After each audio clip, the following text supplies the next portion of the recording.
I'm gonna be honest with you. There's no better way to start your day than a fresh cup of coffee at 3 o'clock in the afternoon. All right, so today I want to talk to you guys about some things that you can do to improve your real estate photography. Whether you're just getting started, whether you're advanced, I really think that these things will make you stand out for MLS listings or vacation rentals, hotels, whatever you're shooting for. I think that these tips are really gonna put your photography more towards that professional level. So let's get started. Tip number 1, correct your verticals. There's nothing more frustrating than looking through real estate photography and seeing pictures where the camera's pointed down and it almost looks like you're falling into the scene. It's not quite aesthetically pleasing. So you really want to make sure that your horizontals are straight, your verticals are straight. A quick way to do that here, if we jump into Lightroom, is we'll go down to your transform and you can go to auto, and sometimes it works really well, sometimes it doesn't. In this case, it looks like it worked pretty decently, but you want to hit that constrain crop so it gets rid of those weird edges. On top of that, little bonus tip, if you notice, because I'm using a wide lens, that we're warped right here. And a lot of people don't know this, but you can really easily correct that by just going to enable profile corrections. So you just click that, and right away it's gonna straighten out those curves and make things look better. So that's tip number 1, always correct the verticals. Whether you do that in Lightroom or Photoshop, make everything straight and even. All right, tip number 2, don't shoot with just a single photo. This is a single raw photo, and while it's not a great photo, it's not terrible, but you lose all that detail in the shadows and the highlights because it's blown out, even though this is, for the most part, the correct exposure. Even cranking those down and bringing up the shadows, I'm just not getting all the detail that I need in this picture.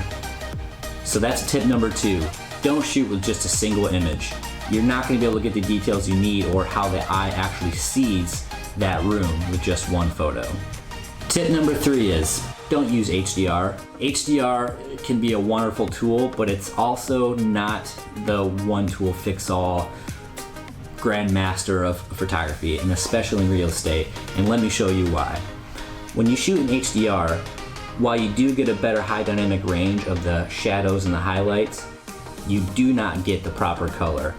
And that is gonna take so much more time in post-processing for you to fix. If you look up here, you can see how there's all these weird greens, hues coming off from the grass outside. There's all this orange glow and yellow and nastiness on the cabinets. And just all the colors are completely off.